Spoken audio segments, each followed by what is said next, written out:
Oh,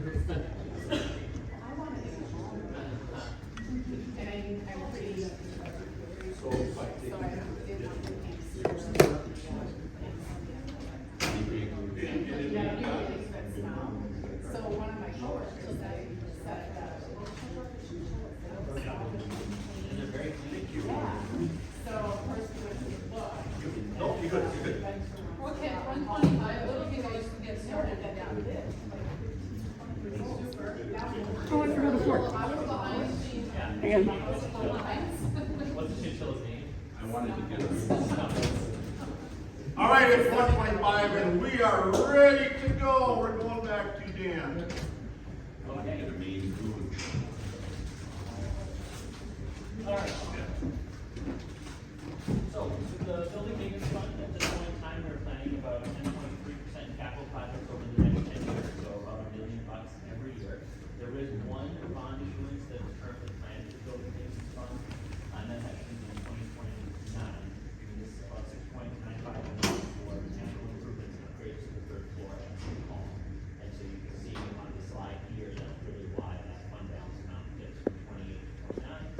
And really, the one thing I would kind of look at this fund, this kind of construction fund is pretty typical for capital projects. We see a kind of a series of years where the city is saving and spending, and then there is some saving, and then there is some spending. And because of that dynamic, that's why this fund really does have some non-borrowing plans over the next decade. We have one large capital project. And much like the previous capital improvement fund, we use the same rolling 5-year fund balance estimates. You can see basically in every year the fund remains above this fund balance goal. Part of the reason that though is there are increase in the levy administered to this fund. It was $300,000 we are recommending that it goes back to $300,027 and then increase to $2,000 per year through 2031. And then once again, $5,000 remains that level for the duration. So really that would include our initial $4 million in revenues to the fund to meet the needs of the capital projects that are currently identified in the CIP. Just to be clear, the 5.5 million is for what we're enjoying today, the HVAC of this building. So that's for the redo cover the hall, this will do it to this building, which would include operating that up to the third floor. But Leon, in regards to the levy, you said that you want to do about 50,000 additional a year. Through what, 29? Through 2031, and then it goes to about 500,000. What does that, what percentage is 50 grand? 1%. So what's the full percentage, what, 200,000? Yeah, basically.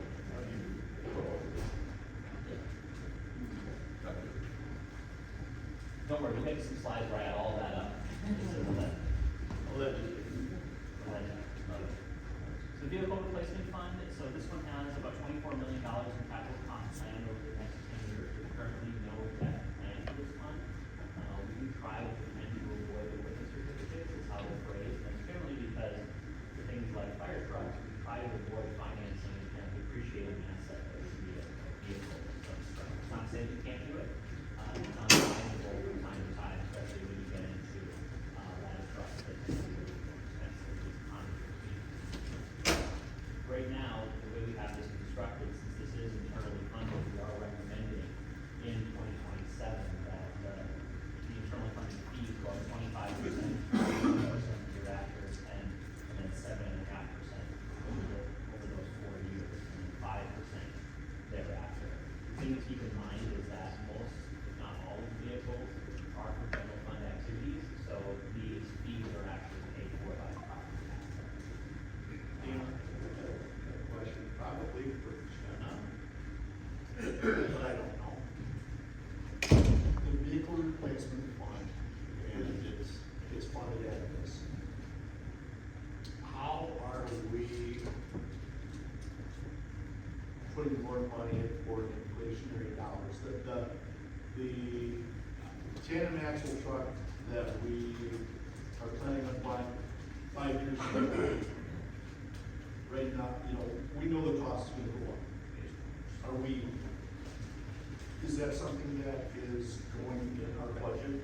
That, So that's what the plan is, Kevin, is to really play into what pieces of equipment we do, and what's the replacement year, and what is that replacement dollar, as we add inflation to them. so when I look at the two bumps in that, those won't be financial bumps because we will have put money in. The reason we did the vehicle replacement fund, so we're not doing this like the fire truck at $1.8 million. So it's steady, so, with inflationary dollars, we should need a levy increase in 2033 to cover the new cost of the fire truck. I'll let Dan, answer this, because I think what he is showing there is that we do need to increase it to keep up, because we're not keeping up, or, and we need to probably do a little catch up too.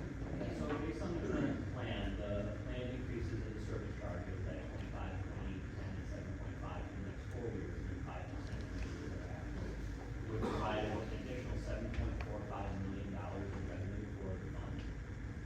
And the thing to keep in mind is that the vehicles that are currently in this fund really are all general fund activities, meaning that these charges go back to general fund departments. So we're talking about increasing the service charge for the vehicle replacement fund, talking about increasing most likely the property tax levy, because that would be the funding source that would support the individual departments.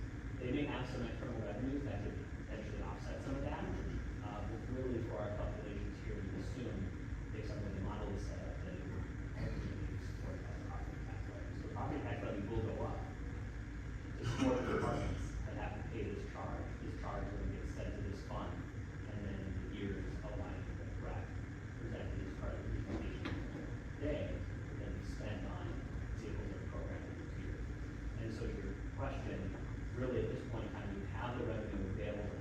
There would not be a need to issue any debt in any given year, or increase the levy in any given year, outside of that 5% that's currently described in the service charge. So we all have line items for, VRF in our budgets, or people that have equipment, so that's what it's, that's where you can see that increase happening. So I know all those expenses are in the CIP. Do the departments have any discretion on when they really need it? And my quite, for a perfect example is with Sean. Well, we've had pretty easy last 2 winters. We probably haven't used the front end snow blower 10 times in the last 2 years. Hopefully they last a lot more than 10 uses.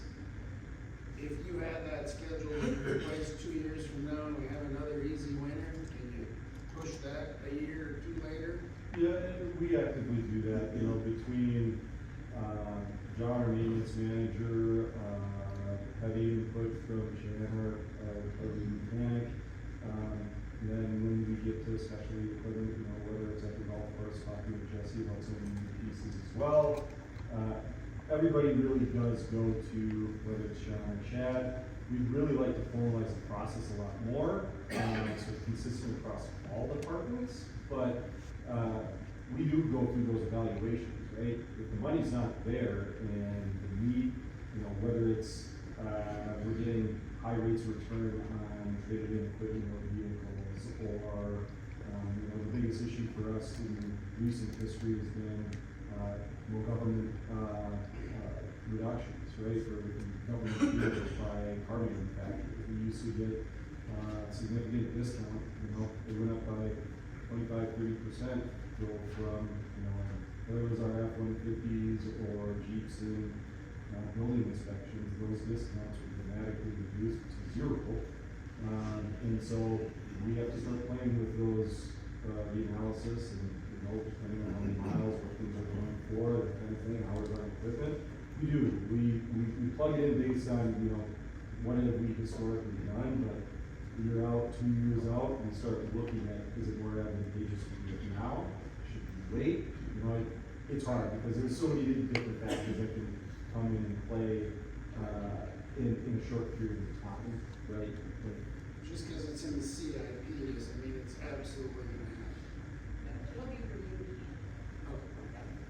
and What's John the- was heavily involved in developing the tender CIP that fed into the financial. But Sean's working on a way to get that back maybe in the later blade. Nope. No. That's not in the plan, Dave. I gotta keep trying. Well, we told people how much that would cost, and it was significant. To put it that way now, Because you need a. it goes on road the grader. It goes on the blade of the grader. Yeah, that was before my time, but, You need a lot, you need way more graders. Yeah. And there were some. So I gotta keep us on track here, so.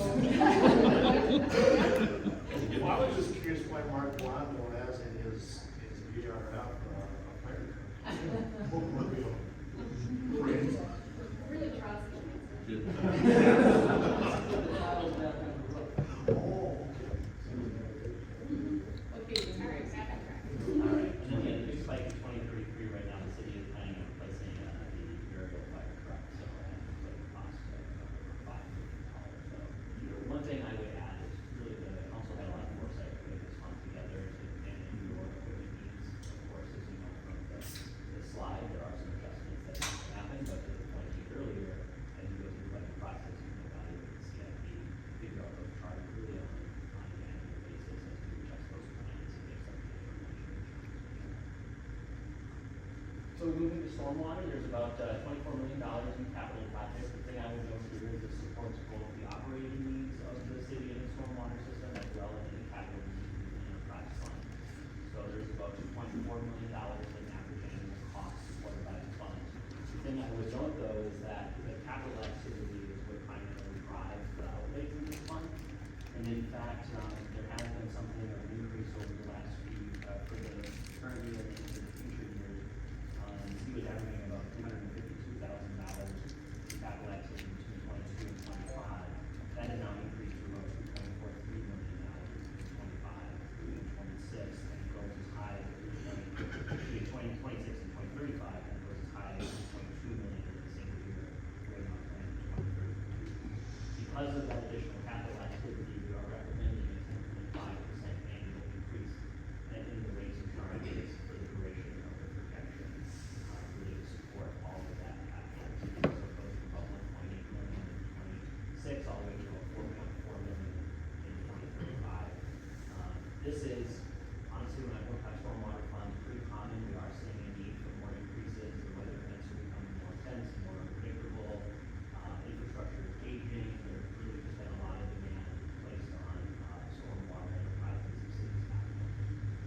Because it is an enterprise fund, we are using a different fund balance or the cash balance metric, 50% of the operating expenses, including any depreciation, plus the cost of next year's capital. And so you can see generally, because of the cost pressures on the fund, between 2031 and really kind of 2033, it actually dips below those target capital plans. It does rebound basically being about even in 2034. And at the end of the 10-year planning window, it is above the fund balance requirement.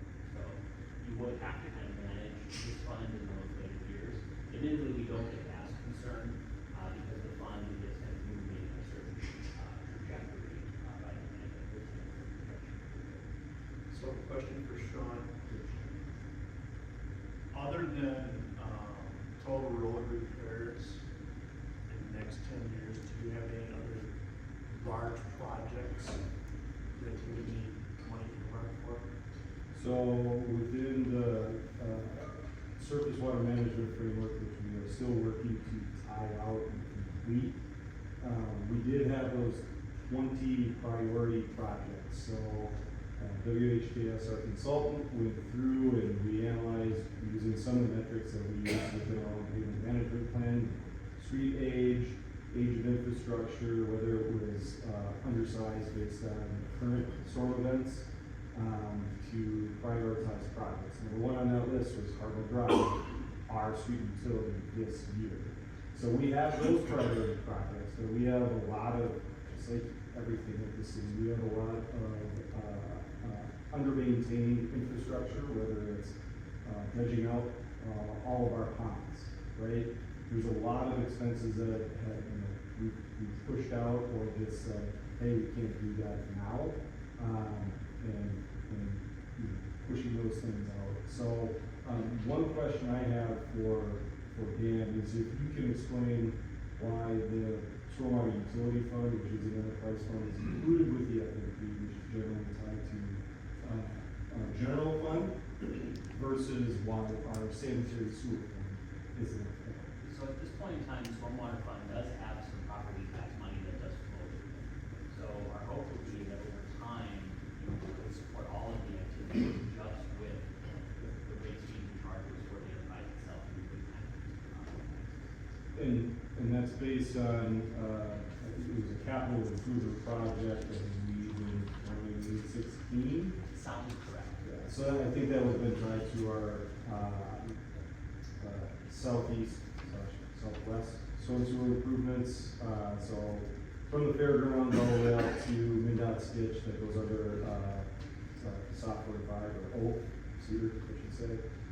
That was our last major storm sewer or stormwater infrastructure project, and so we still have some debt service that the general fund is paid for.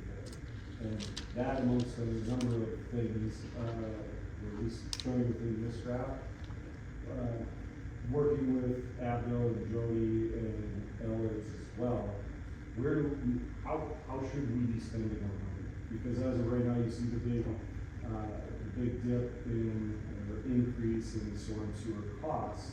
We're doing two major, state aid roadways in 2026. So there's a significant investment in our underground infrastructure, both for sanitary and storm sewer. So that's why you're seeing a significant increase. Right now, we have been paying for all of our, whether it's a state aid roadway or not, utilizing our stormwater utility fund. We do have the ability to utilize state aid funding for storm sewer. There's a metric that goes into it, and it's weighted by state aid, depending on how much of your project is eligible for state aid funding for storm sewer. So I think there's some big picture discussions, now that we have a financial management plan, we can take a look at these options and see where it best fits. The idea would be is that, our enterprise fund, our stormwater utility fund, does fund all of our storm sewer infrastructure, all of our stormwater infrastructure, and we can leverage those utility rates to pay for that, as opposed to using it in our our state aid fund account, and we can use that to further our state aid programs, make that go further. It's how we utilize the funds, and, together with Abdel, it's something we plan on taking a look at and seeing what is the best fit for the city. To dovetail onto John's point, I'd also say that at this point in time, this fund does not currently contemplate any debt. So if the council wanted to, it could certainly reduce some of those annual increases and fund some of the capital projects that were mentioned by issuing stormwater revenue bonds. Unlike bonds that were issued previously, though, we would recommend that it would only be supported by stormwater revenues, rather than projected property tax. So I've got another question for Sean. What is all excited, he's got a 300 house development coming in. I need to get stormwater out there and all of that. Are we bonding for that? Do we have money in reserves? Stormwater is the easy one. That can be completely disconnected, so whether that's a developer cost. Where we run into those issues, we can talk about that maybe later, even though sewer fund is not part of this. Sewer and water, those do need to be connected. So if we're annexing in an area that isn't currently served, or there's extensions that are needed, the biggest issue or biggest need we would have is if we do have developable land that is outside of city limits and we annex those in, development, is lift stations. Being able to sewer, and that is a significant need. There's a number of items that this FMP does not include, and this would be one of them, is how do we serve future developments, whether that's industrial, commercial, or residential development. We have no funding source or identified funding plans for extending our sewer services, and then a plan for how that gets paid back, whether it's by benefited user or benefited user areas. So that's one thing that's not really identified in this activity, but hopefully looking towards that in the future.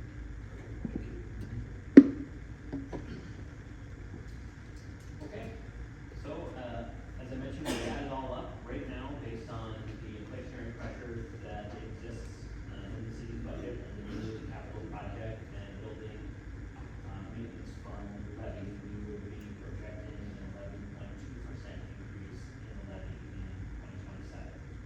In 2028, the levy will then increase by about 32.4%. That should come as much as a surprise to council because that's primarily related to public safety facilities and the levy that we need to support those debt service.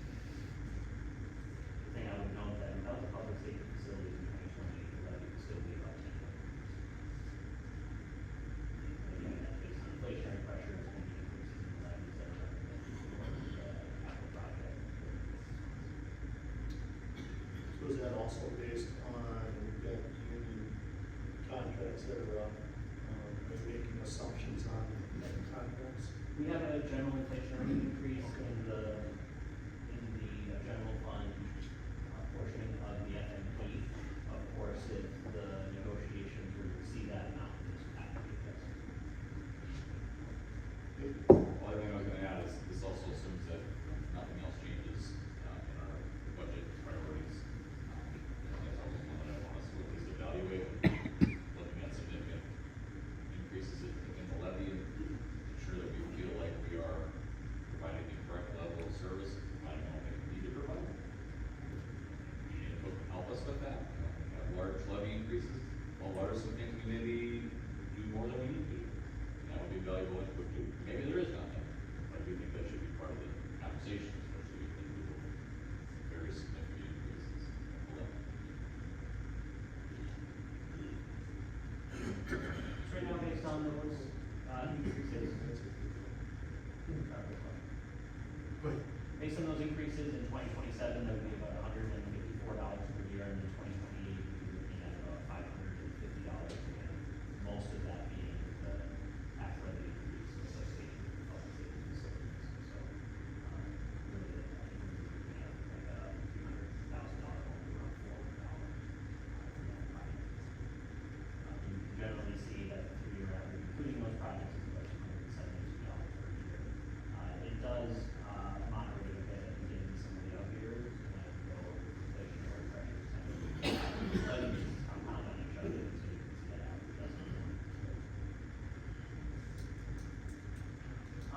One thing that I would also note when we look at your peer and regional comparison, there was one typo in the slide that was provided ahead of time to catch it before the presentation today.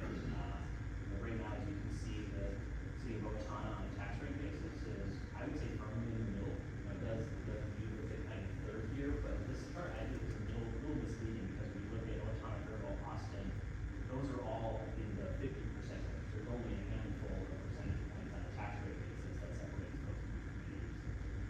And really the average is that same amount, it's also in the 50s. So even though this slide would say, oh, you're above average, the difference between that average amount and city of Owatonna is like 70% points across those 4 communities. So I would say right now, very firmly in the middle, Northfield and Owatonna, you know, kind of at the head of the class, and then not unsurprisingly, Burnsville, Mankato, and Lakeville, which are the larger communities that are included in this comparison group, they do tend to have lower tax rates, and that's not uncommon in larger communities. They tend to have greater economies of scale, more diversified tax bases. You can see that they do have lower tax rates generally. That's not universally true, but generally that is the case. And so kind of understanding the distinctions across these communities can be important. And as I think I've told the council in the past, and also the data is easy to compare because each of these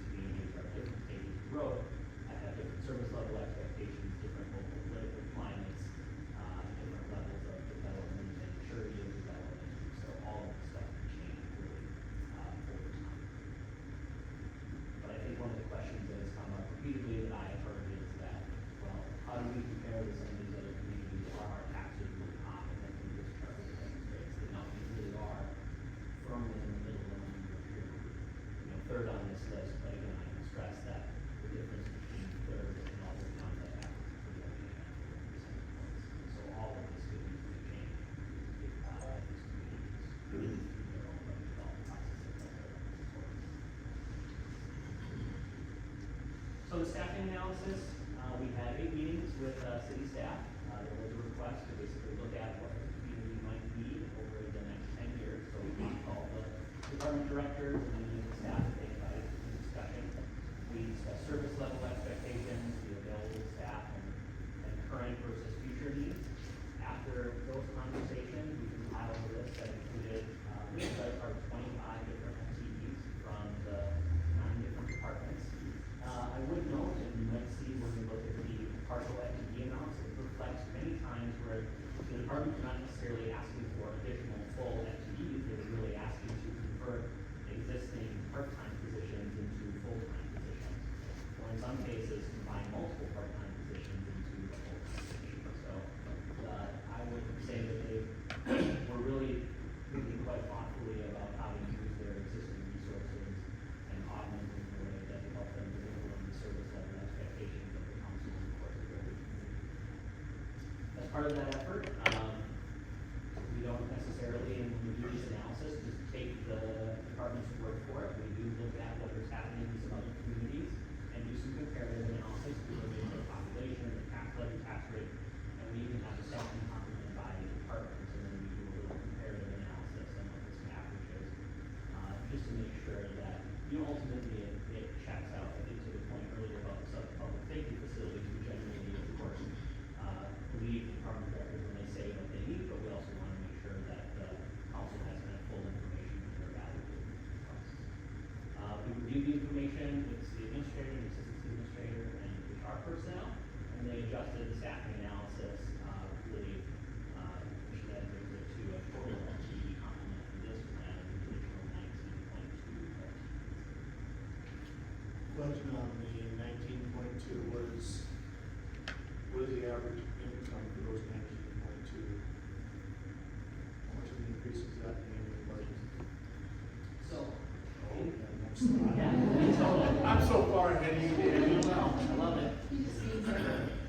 You're trying to keep us on time here, so, right now in 2027, based on staffing needs are identified by the department directors and the priorities set by the city administrator, the plan shows 6.7 FTEs in 2027, with a total cost of $840,000. If you look, basically, all of the FTEs that are currently planned to come online by 2032, and of the 19.20, we'd be estimating the cost at just under $3.1 million.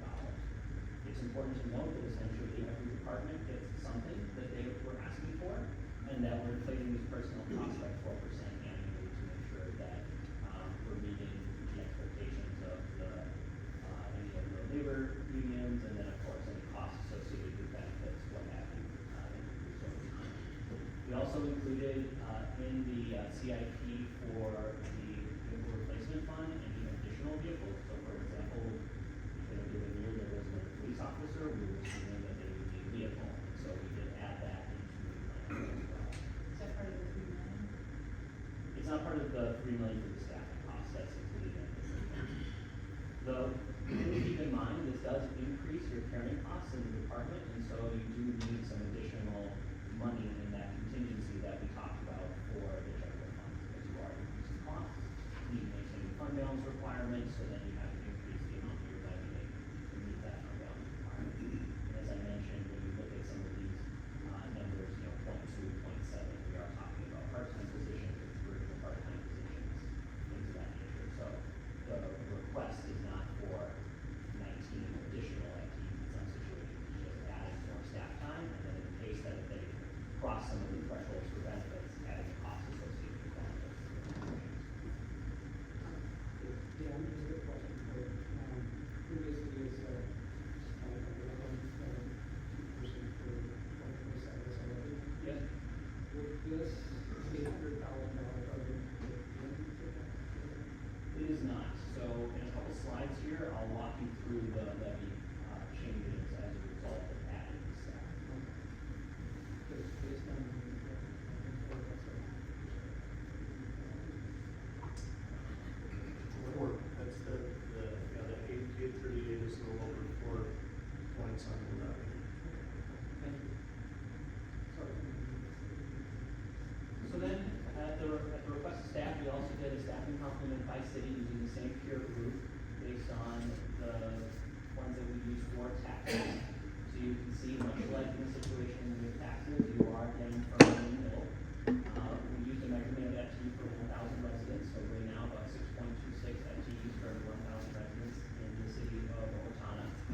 And again, much like when we talked about with taxes, you can see that in that middle group, there isn't much variation between like the kind of middle third with the 6.09 in Northfield all the way up to 6.7 in Mankato.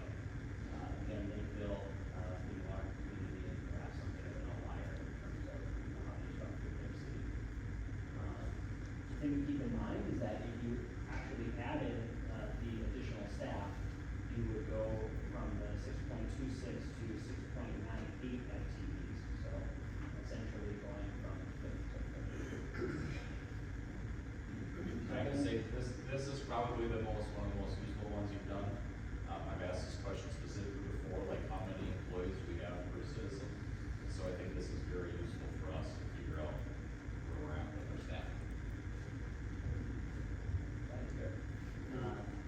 And the nice thing as well, again, reaching back to one of my earlier comments, even when we adjust the staffing complement for the request by the departments, it's not like there is really a drastic increase. We're still in that 6 band in terms of, 6 or so FTEs for every 1,000 residents. So that's also for us, from Eller's perspective, some overlapping consensus that the request is reasonable, and is not anything that we would see outside of the peer group in terms of what we can prescribe. The other thing that I would say, in just perhaps capturing some of the comments from the departments when they were talking about the FTE, we did identify some themes, some of which was an existing growing sense of burnout among the staff, that they were having some challenges with completing long-term planning, and which I'm sure will come as no surprise that because of some of how lean they're running, there have been challenges with performing certain proactive activities inside of the organization, since they are running lean, more reactive than proactive. With additional staff to help them change that posture, in the way that was described earlier when we were talking about the focus areas and goals for the next 5 to 7 years. So really, that's probably a very long way of saying that the FTE complement that's suggested in the FTE really does match up well with the strategic goals of the cities, and the focus areas that we described.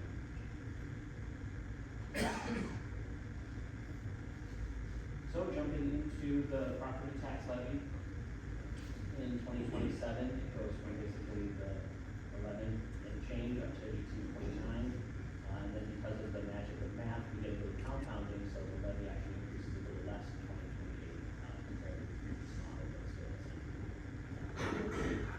essentially, if we wanted to accomplish the inflationary pressure, the additional levies in the capital projects fund, and the building maintenance fund, and wanted to add the 6.7 FTEs in 2027, it would be just over 18% increase.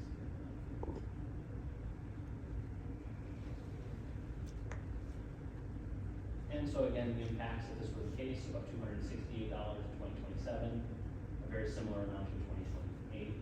Again, most of that is the public safety facility levy. And you can see that the average does increase a little bit to $320 over those 15 years. And much like the previous model, when you get to the out years, it does not fade a bit as we get past the limited sum of those levy increases and those capital planning funds. Is there any levy, base growth figured into that? It is, yes. So in this situation with the levy themselves, this is just the increase in the property tax levy itself, which is the number that has to be adopted by the city council. The green line represents the tax rate and how the tax rate would change over time. That green line would express some of the tax base expansion that we talked about in the presentation.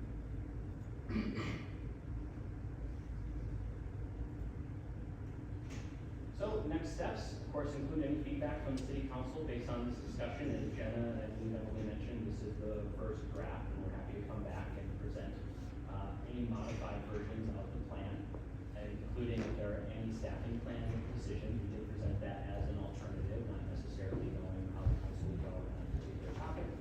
And then we would plan on reviewing any of those changes or updates to the plan at a future work session. That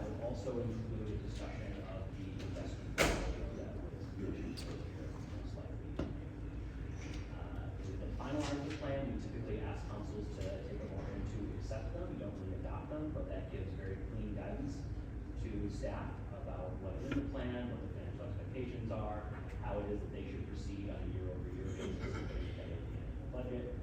And then, of course, based on the level of financial activity currently for the city of Old Town, Ellard is recommending that you review and update this plan on at least an annual basis for the next few years.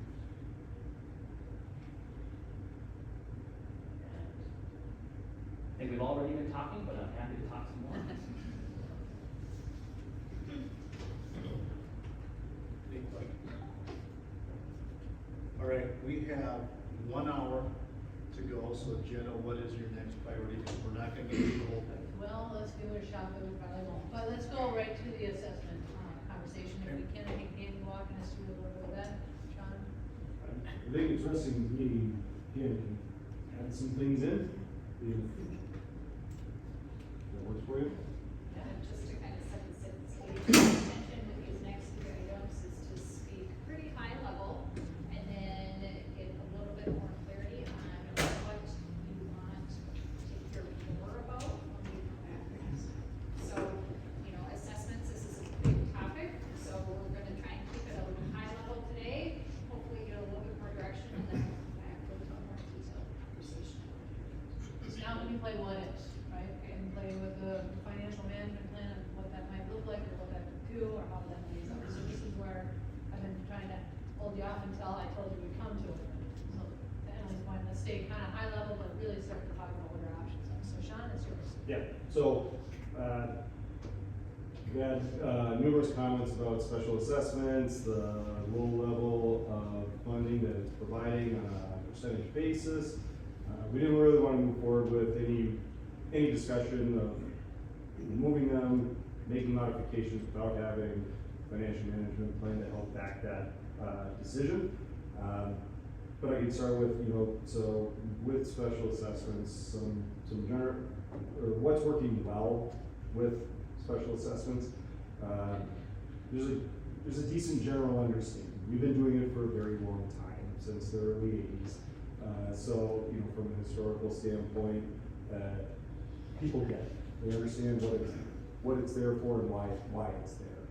Doesn't mean they like it, but there's a long history there, and there's some predictable funding, right?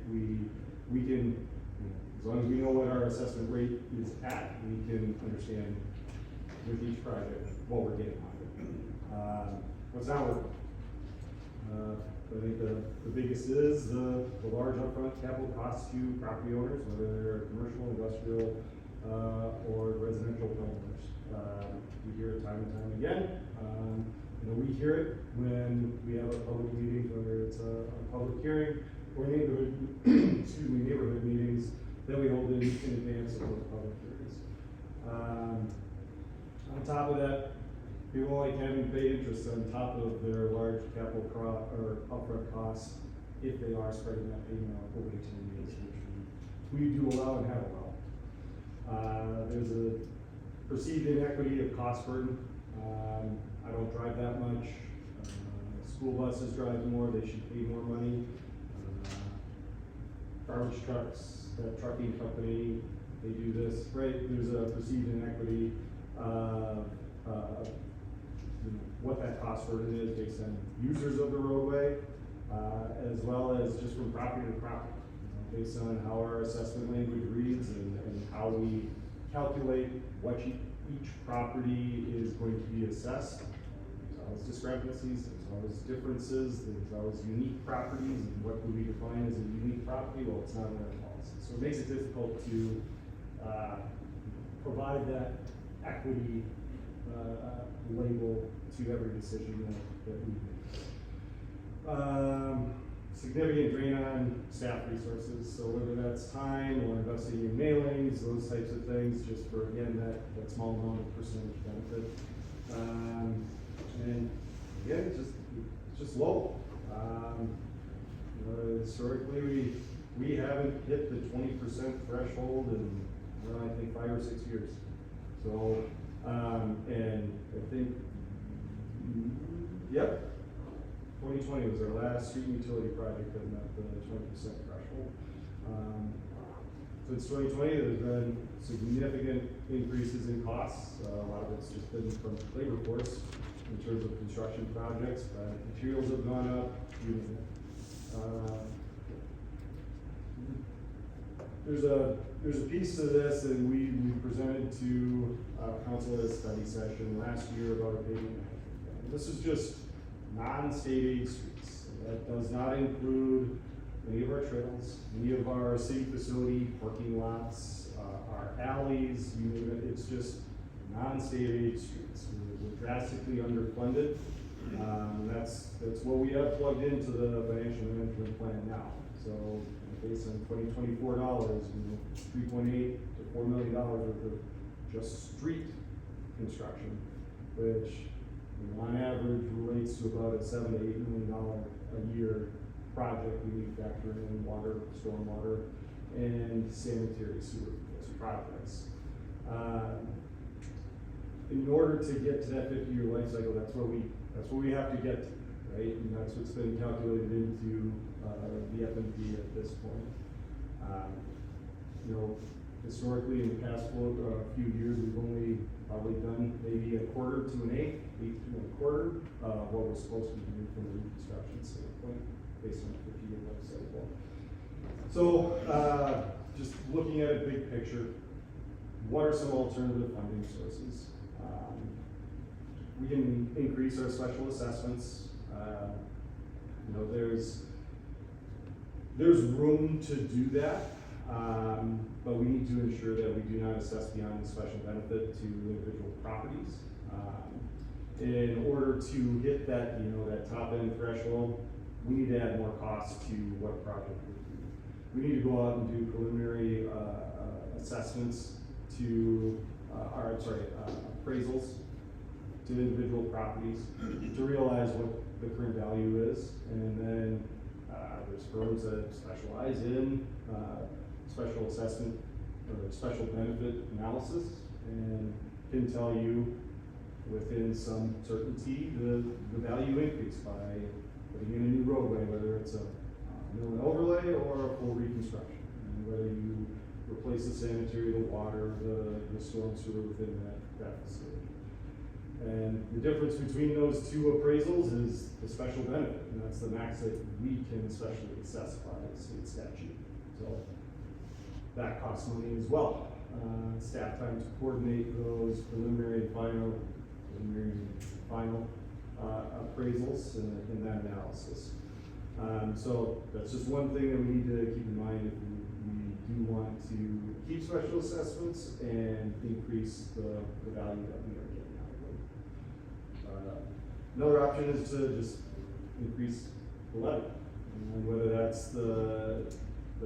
just to cover the cost of assessments or additional beyond that to meet the needs of our pavement management plan that is up to that $4 million mark for the street reconstruction for $24. Another option is franchise fees. So we can charge public utilities to occupy our city right of way. So I assume most know this, but this doesn't just impact OPU. We have other utility providers that this would affect as well. COSE and XL from electrical standpoint and standpoint from gas. So they do have service area within our municipal boundary. So we would have to work through this with not just OPU from a franchise fee standpoint, we would be working with multiple entities.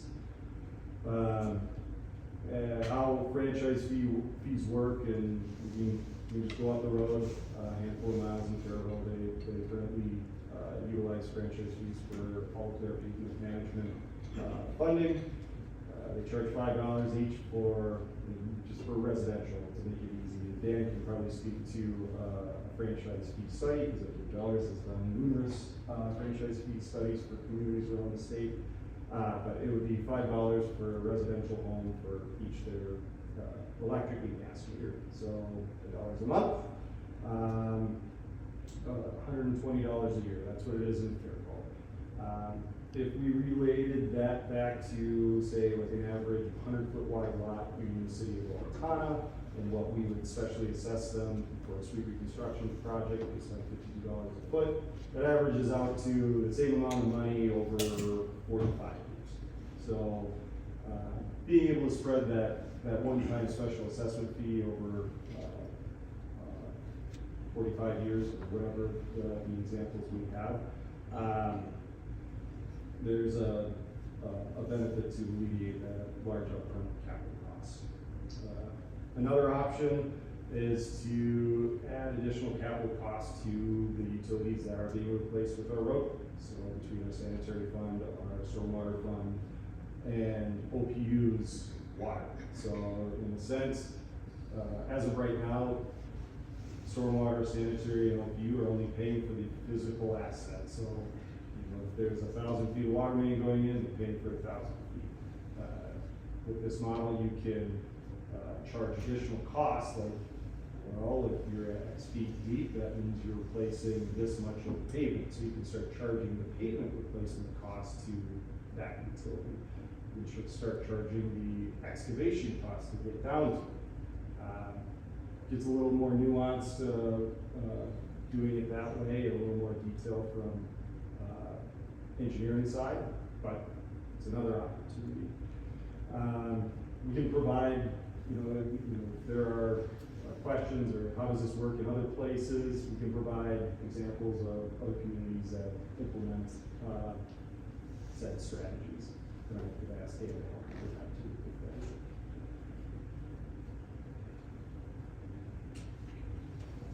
Nate. So the franchise fee has been the one that I have been, kind of, it sounds to me for the past few years like it's probably the best option. So $10 a home in Faribault, they're generating enough revenue to meet all of their needs as far as pavement management, is it? Give me an idea on that. I wouldn't, I'd have to do a lot more research. I mean, we just did some cursory review of what communities currently have at least looked at or changed from specially assessing. So like Faribault, relatively similar size. I don't know if it pays for their entire pavement management program or if they have operating budget, just like we do for road overlays or crack and route sealing projects that we do as well. I don't have a detailed breakdown of that. Elk River, another similarly sized community, and they actually have a municipal utility in Elk River. They do the same thing. They converted in 2013, 2013. Well, I would assume it's the easiest way to do it. It's minimal impact. I mean, removing all of the hearings and the legwork you have to do to make special assessments to get almost no money. Are there any drawbacks to doing it that way? Like, what are the negatives to doing the franchise fee? It just looks like another tax in a different form. People like seeing, city fee. What is a city fee for? There's a common misconception that in every city or every county within Minnesota or across the country that my taxes should pay for everything that we're expending. We know that that's not the case, and it's fairly hard to do. Drawbacks, working through that, I heard that it's not fun working with your big players like Excel, to the point of getting no response, and you just kind of go through the process and don't include them.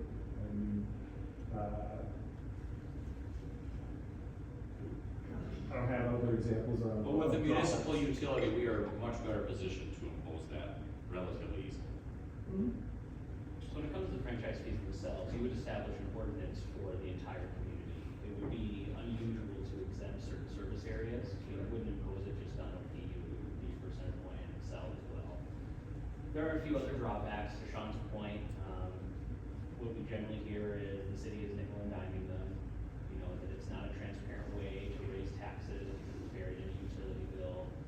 There are administrative challenges that are associated with it because the energy companies are the ones that decide what class you're in, and they administer the fee, but they tend to refer all the questions to the city, because it's a city fee, but the city can't change the class or the fee that the person is paying, so they often get stuck in a little bit of shuffle. If they have a problem with what it is they're paying, it's pretty difficult to change it because you aren't dealing with the utility provider. The fees tend to be more aggressive than property taxes.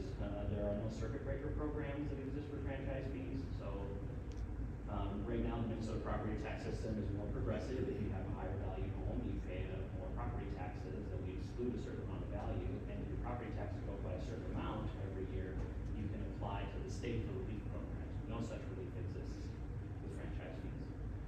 But it's not progressive either, it's a flat fee per parcel. Well, it ends up being regressive because people that have lower incomes pay a higher percentage of their income on the fee. So that's something to keep in mind. Sorry. Have you heard what other places have adopted this franchise fee, Faribault or Elk River? What have they done for Deland Avenue residents that just have their work done? Yeah, so, and Dan might be able to speak to this a little bit too, like there's no legal way to refund past assessments, but what both Elk River and Faribault has done is their council said, we can't charge you twice, or they didn't feel comfortable charging twice, so they instituted a rebate program. So if you're currently paying a special assessment, so if it was $120 a year, you send your utility bills with a rebate request form, and the city can cut them a check for $120 to rebate them until they're done paying their special assessment. Again, Northfield has franchise fees as well, and I don't know, I don't have any details on theirs. They did theirs in maybe like 2018, 2019, if they had any rebate program, but, yeah. So to that question, there are really three things that the city could do, and there's more nuance than this, of course, each of these option votes, if we're talking generally. The first is, to Sean's point, you cannot really refund previous paid special assessments that the city has already received. I imagine in theory you could do it, but where do you draw the line? How do you figure out the amount that people are owed? It would be a tangle. You could technically, under law, waive out all of the existing assessments, but then you would need revenue to support everything that is currently outstanding. There is a reassessment procedure. I've never worked with a community that adopted to do that, but it is technically an avenue that's available to you, and it's one that I would recommend, but in the interest of full disclosure. Otherwise, what you can do, much like Sean described, is you can basically refund the franchise fees to people that have outstanding assessments, and then once those assessments end, then they go back to paying the franchise fee. Of course, there's administrative burden all of that. The last thing you can do, and some communities do this, is they just say, the council has changed its mind, you enjoy the policy prerogative to do so, and this is the new way we're doing it, and then the breaks. Like, sorry, you're gonna have to pay both. And again, to the point, and this is where it gets kind of tricky, the residential fees tend to be lower, and communities tend to have a bias towards the commercial industrial fees. And so where you're probably actually gonna hear most of your complaints is not gonna be from residents, although I do imagine some will say something about it. It's gonna be in small and medium-sized businesses, because they're gonna be in some of the classes that have significantly higher fees based on their usage of those utilities, but they may not necessarily have the additional revenue to support it. So generally, when the fees are instituted, it's those small and medium businesses that you hear most of the comments from, especially if there's seasonality to their business, meaning they don't use that amount of gas and electric year-round, but the energy companies will not care. They will put you in a class based on your usage, and so you may be in a higher usage. So that's the thing to keep in mind. It won't eliminate the perceived inequity, you know, depending on the type of business. I don't have any truck traffic, why am I getting billed is the same as a different company for that fact. That is the only mode of commerce is through truck traffic or significant trips, that kind of thing. So we're still gonna have that issue of, well, I still don't think it's fair that I'm not paying, I'm paying more than what I think I should. The other thing I would say about the fee itself is, under Minnesota state law, it can be used for any lawful public purpose. Now, cities tend to pick an activity like street reconstruction or street maintenance, or something to that effect, or buildings, but really, if you had fees that were in excess of what you needed for, let's say, replacing special assessments, you could conceivably use them for other activities. Such as parts? No, Sean, I've got a couple of questions. First, right now, we do not charge for mill overlays, correct? nope, And that asphalt's gone up, labor's gone up. It does increase the lifespan of a road. Do we need to look at that? Well, so I mean, ideally, going through whether it's franchise fees or some other method, I mean, with special assessments, yeah, we could go through mill and overlays and specially assess those. I believe, City of Chanhassen, they assess for mill and overlay projects. They have more. Just short answer, please. Yeah, we can look at that. Second, do you know if we took 10 years of road reconstruction, and I don't know if a 10-year window is enough, what's our average per year? You mean cost? Yes.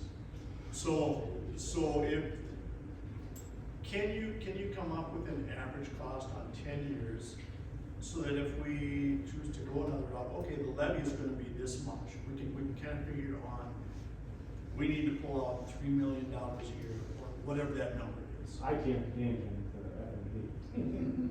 So over the next 10 years, the total revenue that will be raised from special assessments, based on the current CIP, which as you mentioned might change, would be about $3.7 million. And keep in mind, this is also based on our pavement management plan of, $8 million projects per year, and those get inflated. We have not been doing that. So, in order for us to deliver those projects, that would probably change our staffing needs that were, reported in the staffing analysis as well. So it covers almost nothing, like it's, Very nice, yeah. not worth the trouble. Well, at the current rate of $52, and like I said, there isn't much more ceiling available for special benefit on home values or property values. Do we have any idea total number of just OPU customers that this would be applicable to? In the Oh. city? I know, but what's the number? 10,477. Because I'm curious, even if you just did a flat, every customer regardless of commercial, residential, industrial, even if you just went a flat fee for every single customer. So if we did $10 per account, it's like 1.2 million a year. So, And that doesn't include the accounts that we don't have numbers for Excel, Centerpoint, and COC.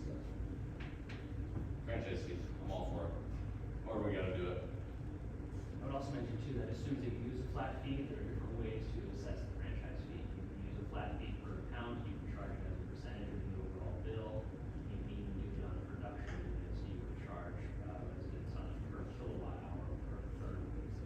Yeah, I think you were just looking for a number, right? Just a number, just a Yeah. very rough. Yeah, so if We're every, just if charging every, every customer the same dollar amount. Yeah, And so it's $10, 1.2. yeah. And I think maybe that was just our conversation yesterday, and, but I thought you maybe mentioned it here. Typically, there's a little higher percentage of cost associated to commercial industrial users, because they tend to have the higher level of degradation to roadways, if that's what we're choosing to use as a model for our franchise fee. So if the total value, maybe they pay 60% versus residential homes will only pay 40% of the. Definitely structure it that way, if that's the policy goal of the council. The other thing that most communities do in this situation is, since the fee is really charged under the idea that people are using public property to heat their homes, cool their homes, use electricity, what have you. Most cities have said, well, for residents that are just using the public right of way for the, the care and comfort and upkeep of their own home, we're gonna charge them less than commercial and industrial operations that are using public property for financial gain.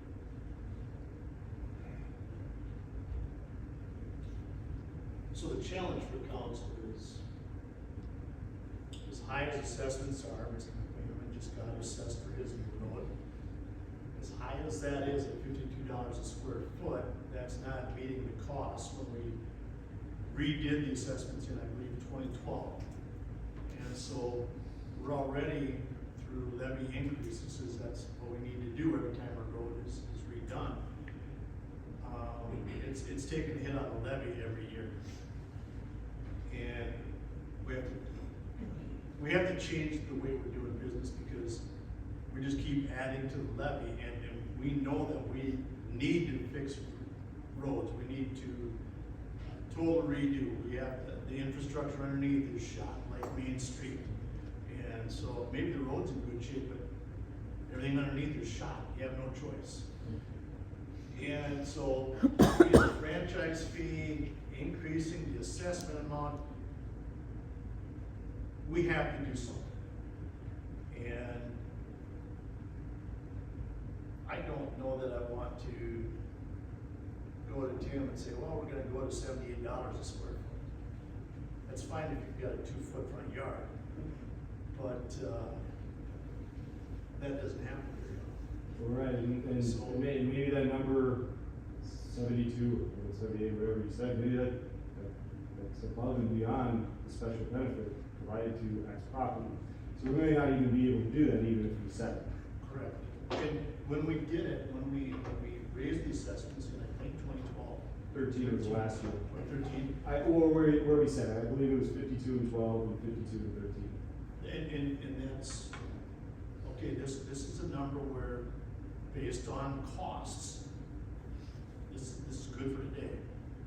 Well, it's not good in 2026. And if we change what we're doing, short of a franchise, it's a big levy increase to take away that $3.2 million. Mr. McManaman, would you be okay if you had to pay $10 a month on your OPU bill versus having a very expensive assessment every 25 years?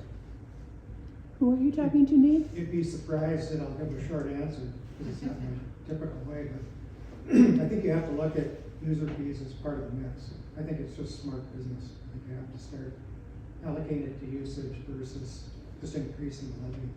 Decide what you're gonna fund. Identify the source of funds to the use. I think you gotta look at that stuff. I will consider it my greatest achievement on this council if we get special assessments shown. That is my goal. That will be my legacy, I hope. And is this something other studies that can come back and say, here's how we could go forward with this, For a franchise fee. or looking at So- what the best approach to take? I think what we're looking for is direction as to what do you want us to look into. So if it is raising the levy to replace it and meet the entire pavement management needs that, again, only includes non-state aid streets. Do not have pavement management plan for trails, for alleys, for our city-owned parking lots as of right now. If that's something that you want us to look into, yes, we can certainly work with Ellers and see what and he used the technical term, what I think, with our FMP, see what that looks like. We can look into, more thoroughly some, what does a franchise fee look like? Reach out to some of our partners within the community, like OPU or XL, and how they plan to manage that. Are they gonna pass it on to the customers, are they gonna absorb it in some way? Every utility is different, but I can guarantee you, CenterPoint, XL, will pass it on to the customers, and I kind of expect OPU to do that. I don't think that's a bad thing either. So I think what we're looking for is direction on what you want us to study, what you want us to bring back, what are you looking to entertain? One of the challenge that we have is, it sounds good to get rid of assessments till it comes to budget time, and then 13 levy was too high. So we have to cut levy, we have to cut it. Okay, are we going, the reality is just because the assessments go away, the costs don't.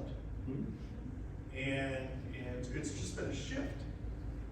We're not charging Mr. McManaman now, but the reality is if we're doing Min Drive 3 years from now, okay, that's gonna be, what, a 3-point hit on the levy?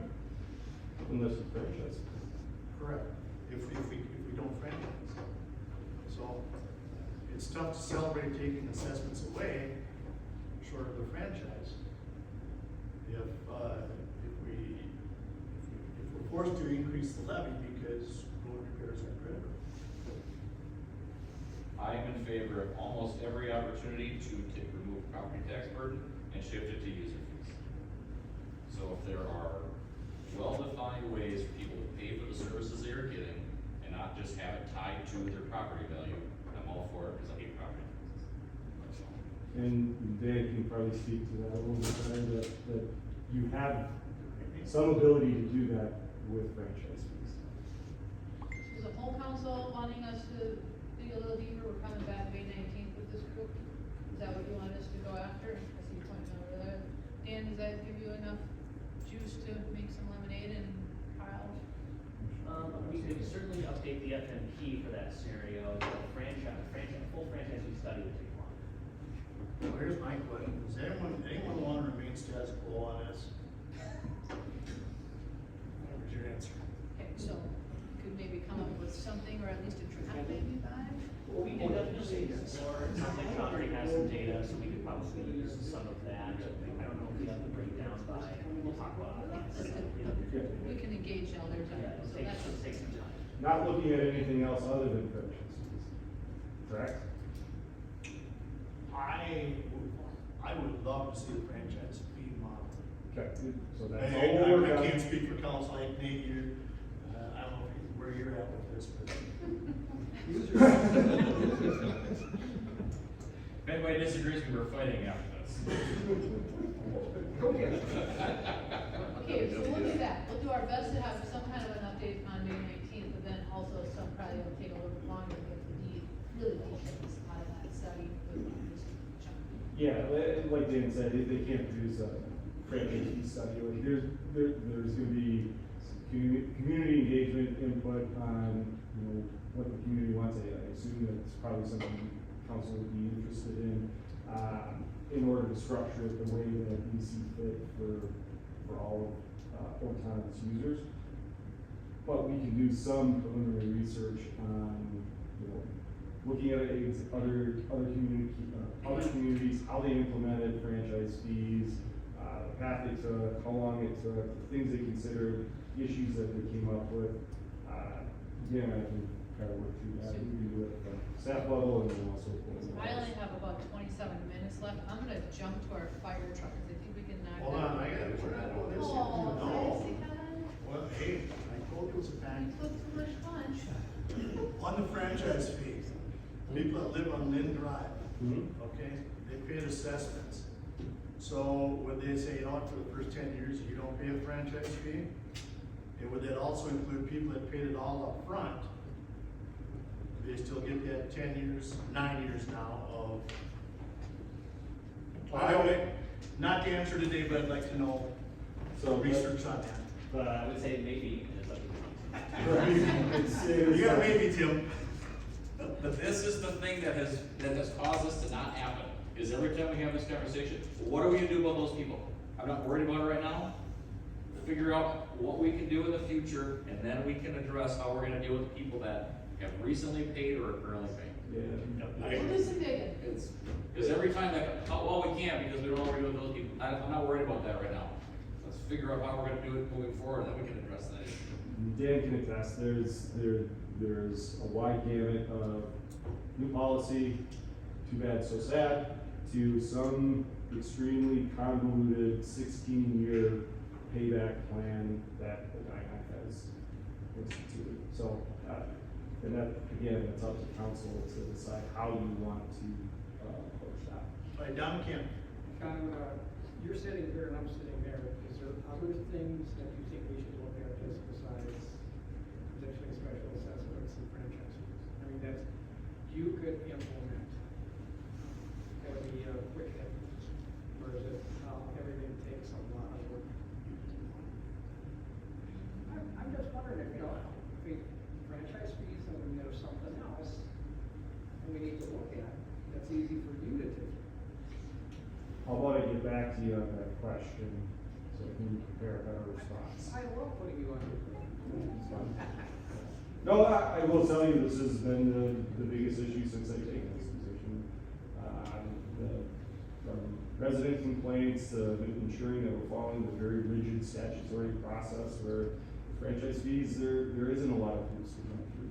It's very open, and so it's one of the best benefits that Elk River mentioned to me. Airbo has said, since they've instituted franchise fees, they've had 3 calls. We average probably 15 to 20 calls for every street utility. All right, moving on, we're gonna go to the vehicle replacement fund, specifically to the fire truck and financing options, and that's Jen and Dan. Yes, Dan, do you have that ready to go on the fire truck? Yeah, we can definitely talk about it. Yeah, so we have a fire truck, as Charlie did a study session a couple months ago, on the replacement of our engine 7209, I believe it is. $1.5 million to buy it, we've got $800,000 in the bank. We asked others to come up with what best approach, what options that the manufacturer was giving us to go ahead and try to purchase it, because it takes about 4 years to get the fire engine. And so with that, do we pay it all up front? Do we pay nothing and just order it? Or do we do a bond on it? Or do we pay a partial payment? And so, using the leverage that we have with our funds, what would be our best approach from the city? What would be our best approach to take? Is what we're looking for you to know, so that we can come back with action stuff and how to move forward.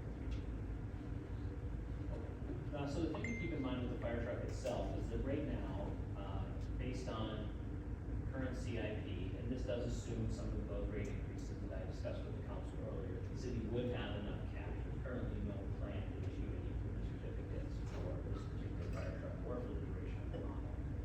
But again, the caveat being that you would have to raise those fees in order to make sure all that cash flows. Otherwise, you would have to eliminate other vehicles or issue debt. So if the council is interested in committing to those increases in the service charges for the vehicle replacement fund, you could cash finance it. As Jenna mentioned, the vendor provided kind of a handful of options. The first was pay nothing and make payment upon delivery, pay the full amount, and receive $141,000 discount on a $1.4 million purchase. And then they also offered a partial payment model, and how that would work would be prorated based on the amount that the city was willing to pay. Or you could finance it through the vendor. So right out of hand, we always tell cities, you ought not to finance it through the vendor. They don't offer competitive rates. If that was the case, you would issue it as you go to the capital markets and you get more efficient financing that way. So really the question comes down to, again, with the caveats I mentioned, if you wanted to pay for it upfront or take the discount, you get $141,000. You crunch some numbers and basically figured out if you were to invest that amount of money over a 3-year period, so if it takes 4, I originally thought 3, but if it takes 4, this would be more. You would actually earn, in today's rate market, if you were to buy some investment securities for you, you earn about $157,000 if you were investing that same amount of money over a 3-year term. Over a 4-year term, it would be more. So you would actually earn more money on the investments than you would if you just took the discount. Now, with that stated, the amount, at least for this analysis, between the discount and the amount you would earn in investments is pretty material. So if the city decided that it just wanted to pay it, take the discount, in this analysis, get $15,000 less overall, that may be worth it in terms of the comparative cost and the overall size of the city. The thing I would personally recommend at this moment, knowing where we're at in the FMP, I would invest the money, earn the $156,000, work through your budget process and figure out if you're comfortable with the recommendations that are currently in the FMP. And then you could make a decision for it. And you'd still come out, again, 3 versus 4 years, we can update it 4 years, $15,000 ahead. So, go ahead. So if we don't do it in 4 years, is the price of the truck double? Or can we give them some amount of money to lock in the price? I think we do it block, that Jake, it blocks the price once we. If we get people basically put the order in, that locks the price, is my understanding. So we have to basically tell them yes or no rather soon. I don't know exactly. So my question is, I don't know, Ms. Jake or Jenna, did we go out for bid on this? I don't know when it started, but I think we've gone with the same company for a number of years. So I'm guessing that we've stayed with them. I don't know when it started. That's my question, because talking about $1.5 million. We're satisfied that this is the best price? It might be a state contract. Yeah, I do. What are 2 or 3 manufacturers total? The downside, that's what's also the killer right now, is that there's not a lot of options, and they're all, I think, relatively the same timeline and very expensive. They're all fed together. That's, well, I think there's truly an actual case for that, Do you because, so, think you're- Get away from all functions on the truck, so they're the same. If you've got Pierce, you've got Rosenthal, you've got different systems. Jody, do you know that, or Dan, that was state contracts, I would assume that. I would assume it would be a state Yes, contract. also the state contract, otherwise there are a number of cooperative purchasing ventures that include, fire truck manufacturers. And so in those situations, under Minnesota state law, if you're using a cooperative purchasing venture, you don't have to commit anything. Jody, you were on our last call, with Charlie, do you agree with Dan's recommendation that we hold off? I would have to look at the numbers with you. And I would say at this point in time, the reason I would just recommend holding off is because there are recommendations in the FFP and the council hasn't made any formal decisions about them. So you don't have to necessarily commit any capital today in order to make some of those choices. Once the money leaves, that starts the clock on like the certificates and being able to put a timeline for reversing things and things of that nature. Not saying you couldn't do it, you do have a certain amount of time that you could, but we wanna make sure there's a reimbursement resolution. That's the way I would think about it, but frankly, since the difference between the discount and potential investment earnings is basically material amount to the size of the city, I don't think there's necessarily a bad choice. Nick? but the interest earnings were on the total amount, not just the 800,000 that we currently have. It was, we pull more money, take the additional monies from the purchase price and invest it in total to Correct. garner Yeah. the $157,000. And that's what's currently included in the financial management plan, we were assuming you were gonna cash finance the fire truck.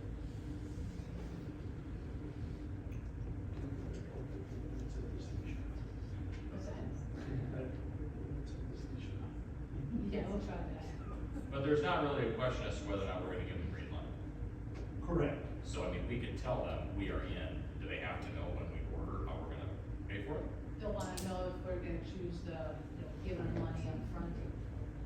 So, Because we have to want. Oh, to get the $140,000 Yes. so, see what I'm hearing is go ahead and put it before council to order it, or to give approval to order it, and we'll put before you, we're gonna just order it and then do the payment plan portion, pay how to do it in the future. You could, yeah, if that's what the council's comfortable with, but also, I mean, I would also defer to Jody, since she's acting as the interim finance director, who she feels comfortable with as well. I would wanna just take a look at the numbers a little bit more, make sure that we can lock in on that price. See what the investment rate of return is, see what that delta is. I can tell you just right now for the council's benefit, it looks like based on option 2, discount rate that they were providing was 3.595%. And right now, when we look at like 3-year treasuries, you can do much better than that.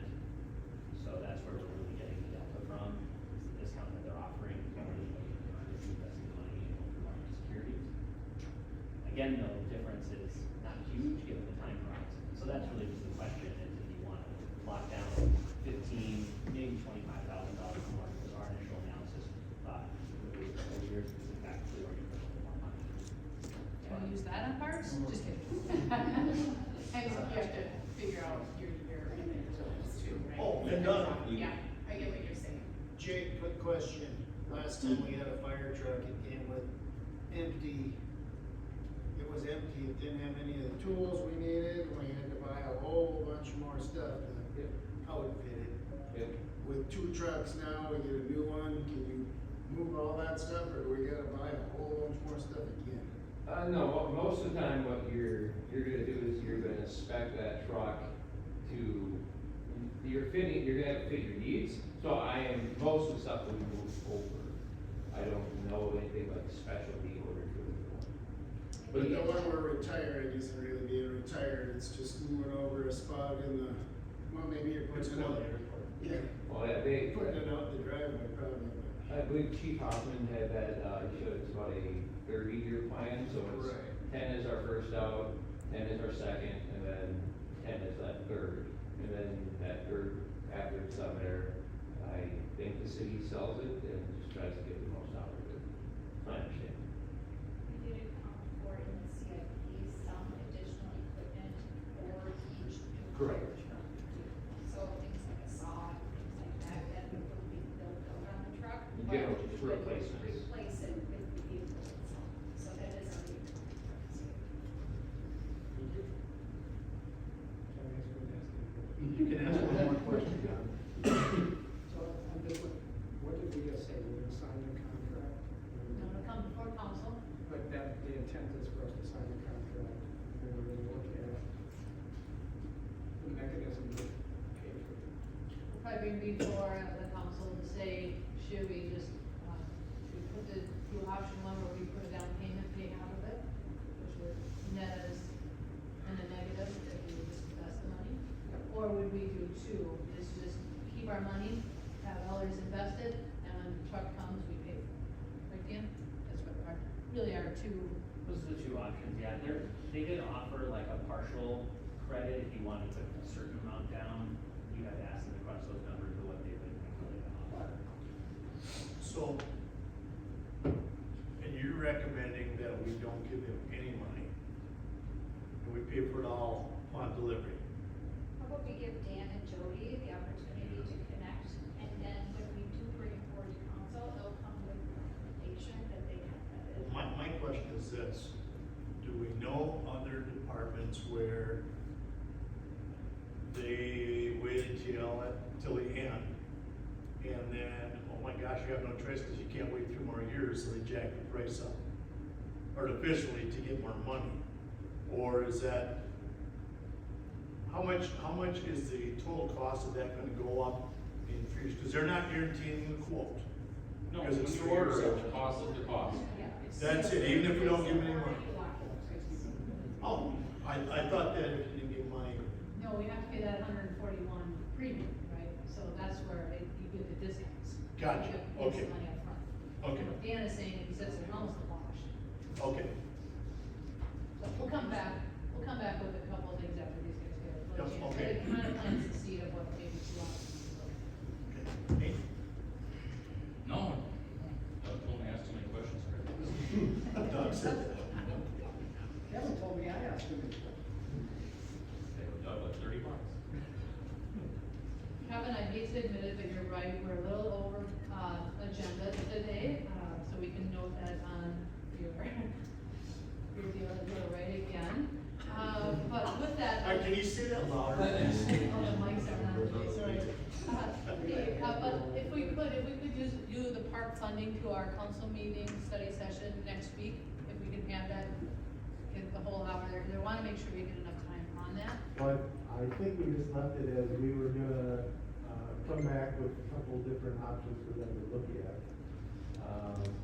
Kind of where we left it at the last study session, so we'll work with our consultants to draft a couple, different scenarios, for ordinance and then bring it back at a later date. Just keep in mind what we're asking Troy to do as part of that zoning ordinance, right, update? Mhm. But then there's also that larger philosophy question of how are we funding parks? So, I support the, park funding. And this is why. If we don't do it, we are not earmarking any money in our budgets for new parks as developments grow. And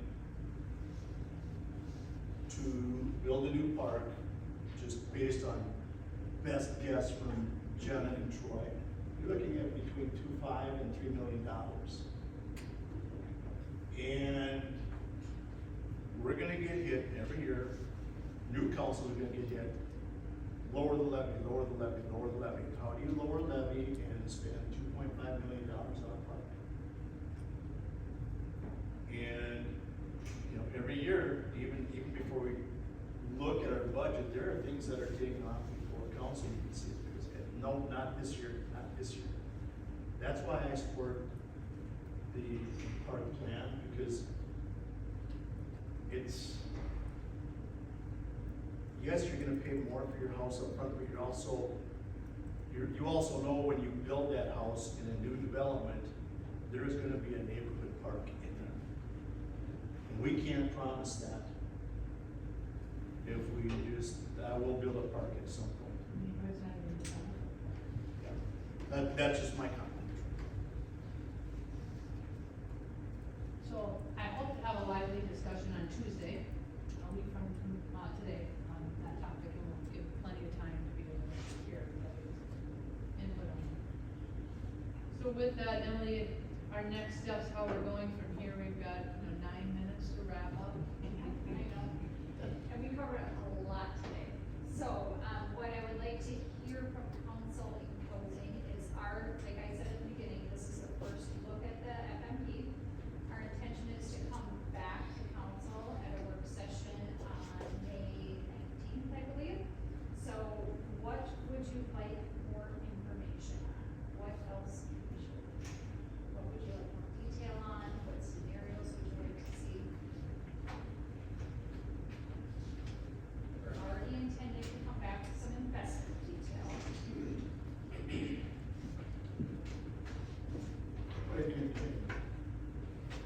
The one question I have was not so much the plan, but the investment is,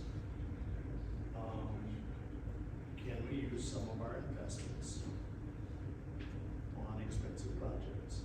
Or is that absolutely hands-off? And how much of our investments is tied to the stock market? Is there, we can't, No, the city cannot invest in equities under Again, Minnesota state law. being that it's public. So you basically, the city basically buys money markets and fixed assets.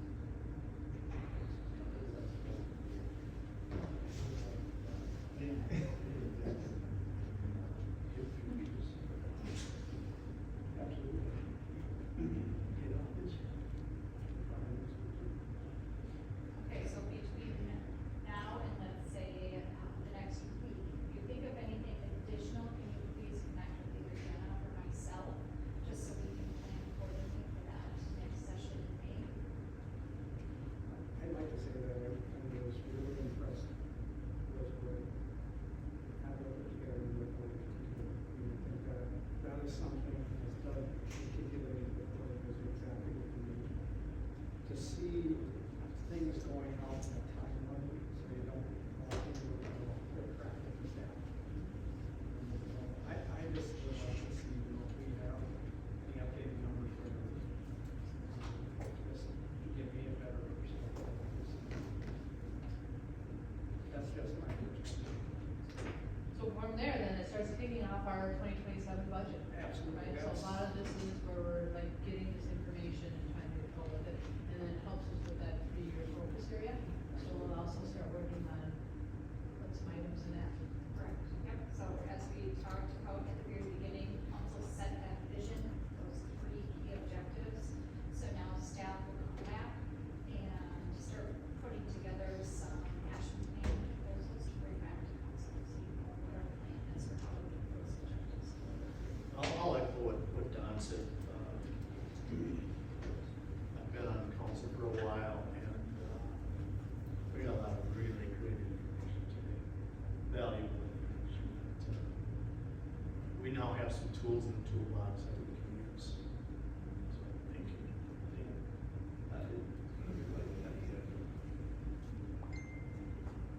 I'd like to see some, options out there. The last 4 years, we've raised the levies went up 35 points. Next year, we're looking at 21. It's 55% in 5 years. I'd like to see some different options. I'd like to see from our department heads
question. I know that you had things in your budget the last quarter of 2025 that you wouldn't put them in the budget if they weren't important. And those things have been put on hold for the last quarter of last year, the first quarter of this year. And thanks for understanding. Thanks for your patience with these things. I expect our audit to come back, much like the preliminary, but really appreciate your positivity with that and understanding that we're all moving forward, and I like the direction. And just to reiterate what Kevin said, I would see next year, we're not gonna have to do what happened in the fourth quarter, because we're gonna know based on what we see. So, the investment that we made in both of our partners here going forward is gonna be absolutely crucial. Now, I know you guys understand, I hope everybody understands the investment we made, but the investment, the cost a lot, absolutely. But going forward, it's not a cost, it's an investment. I know that when people look at it that way, well, geez, my property tax, I'm not gonna do that. I think it's money well spent.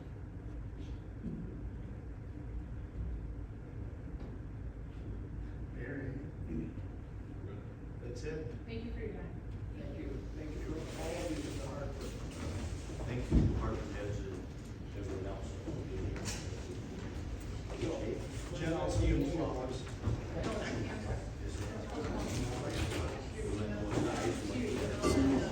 Did they decide on to a vote in August or